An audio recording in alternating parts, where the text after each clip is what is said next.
Hello, hi, it's me, Crystal, again, and I bring you a favorite program, Billionaires of Tomorrow. Billionaires of Tomorrow is a platform which helps mentor and motivate those in business and those thinking of joining the mainstream of business. And Billionaires of Tomorrow is brought to you by Only Small Sense Beauty Parlor, located on number 1 Chapel Lane, Stallings Road, Naas, County Kildare in Ireland. Thank you guys, you're very good to us. Thank you.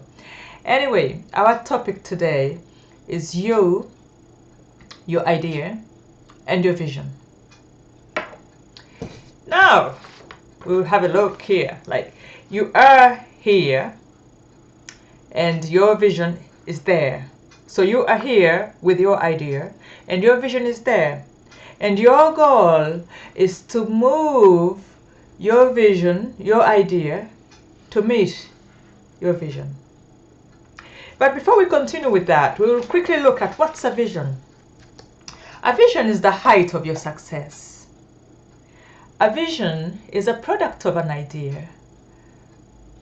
A vision gives purpose and clear meaning to an idea. Without a vision, an idea has no purpose. And things without purpose belong to the bin. Scrap them. Or you end up with clutter. Anyway, now that we know what a vision is, we have to look at your goal, which is to move your idea to meet your vision. Basically, to move your idea to the height of your success. We have to find ways of doing that, and ways that you choose depend on the kind of business you're in. This is where the hard work begins, and this is where most people start to give up, but I can tell you, once you're organized, this part can be very transparent and easy to work on, and the rewards can be very great, really great. So, well, we'll use a very simple example of a vision and an idea. I will say you were at a friend's house and were going through some family pictures, and then you saw a picture of a lovely girl, a really nice girl, or cousin to your friend, or maybe a boy, a cousin, whatever. Whichever suits you. You want a girl, go for a girl. You want a boy, go for a boy. So anyways, you really like this picture and you really like the girl. And the more you thought about it, the more you really liked it. And so you start getting all these ideas of loving this girl or this boy. And as the idea grows, you start visualizing yourself with this girl. You start visualizing yourself going to restaurants. You visualize yourself exchanging gifts on Valentine's Day. You visualize yourself being happy and having a wonderful time, even maybe having a family. Or buying a house together, starting a business together. Big dreams are really coming into your head. You have two options. You could just leave it as it is and go back into your house, marry the girl next door, and spend the rest of your life thinking of what could have happened if you had executed the idea about that girl you had. Or you work on things and see where things can take you. For those who will choose to work on things. Now, fact is, this girl or this boy that you like lives 1,000 miles away from you. She's not anywhere near you.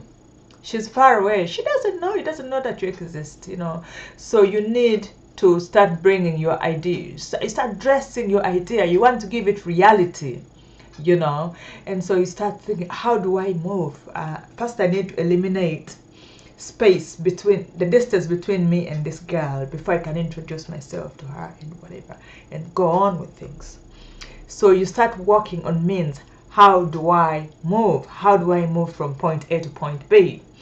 You know, you list down all modes that you could use from moving point A to point B. You could go by air, you could run, you could take a bus or a train or water or whatever it is. Then you start critiquing, you start critiquing your methods that you've put, and you're like, well, this is by air, okay, it is nice, it is easy, it's quicker, but it's expensive. I don't have the money. And then you think, but how can I overcome this problem which is there? I need to overcome it somehow. I need to find a way of finding money. And you say, okay, Granddad has a bit of money, I will go and ask him. And you go to Granddad. Granddad, listen, can you give me some money? I'll give it back. And Granddad's like, hey, listen, son, we're not going there. The last time I gave you my pennies, you never returned for 2 years. I'm only seeing you again today. So that is out. Not giving you anything. So you realize, okay, that's tough. I can't afford air. I need to cross that off the list. You know, Granddad is not departing with his pennies. I'm good. So you leave that off. And then you go, okay, car. Then you're like, but I don't have a license. And you're like, but my friend Jack has a license. I could ask Jack to drive me. And you got to ask Jack, and you find out that Jack is on suspended license as well. So you cancel that one off. Like, okay, maybe I'll take a train. And you're like, but train is noisy and too many people on and off, whatever, I don't like that. But noise, I can buy headphones. And people coming on and about, I could keep myself busy so I'm not noticing the people, and it's affordable and whatever. You know, you look at all those things, and then eventually you make your choice. You make a choice of method to use which suits your circumstances. You have to look at elements like expenditure before you make your choice. Because in business, remember, you're in it to win it. You're not in it to spend it. Every penny is more valuable in your pocket than outside your pocket. So try to keep as much pennies in your pockets as possible. You know, pay you first before you pay anybody else. And so you also look at elements like time, because in business, time is money. Time is vital. You lose time, you lose money.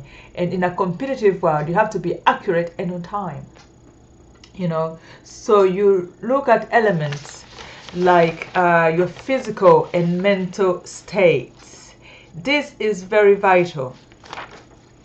It is very important, because your ability to achieve your goal depends on your physical and mental health.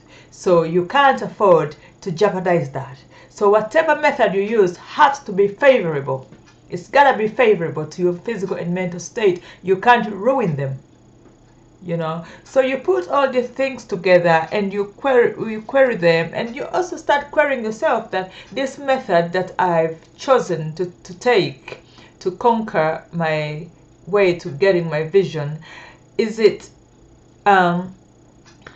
something I can do? Is it do I have equipment to do it? You know, do I have skills? Do I need any training? Do I need, you know, for example, if you choose to ride a bike and you can't ride a bike, then you're in trouble, you know. So you need to query yourself, do you need training to carry out this method, and, you know, carry on like that.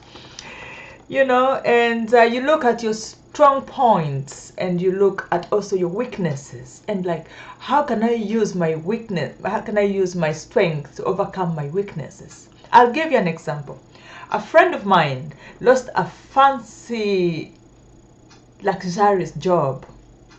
He had just returned from a very luxurious holiday. You know, he took his holiday on this extravagant holiday place. And so on coming back, he learned that he had lost his job. And he couldn't afford not to have a job. He had just bought a house, a big house. His wife was pregnant again, and they had 2 luxurious cars. So all this money had to be paid every month. He couldn't afford not to have a job, you know. And so he was standing outside the office building where he's just been fired from, holding a box of his belongings in his hands. And then thinking of what's the next step to take, really, you know. And he noticed a queue of men nearby on a building site. And out of curiosity, just crossed over, like, just to find out what's going on. And then he noticed that they were queuing for jobs, builders, like. And he said, "Bet." He just took off his tie and took his coat off, put them in the bin, plus all the box of books he had, put them in the bin, and joined the queue. By the end of the day, he had a new set of friends and a new job. The first 2 weeks were nice, enjoyable. He was enjoying and not stressing about the job lost and bringing a few quid. So that was okay. Then he realized later that their building is now starting to go up. They have to start climbing. And he was terrified of heights. He feared heights like nothing else. But job had to be done, and he had nothing to do but get the job done. So when he was told to get into a crane, oh God, he was so terrified that he just started screaming. Automatically, he just went into his childhood passion of singing. While the crane started going up, he started to sing as loud as he could.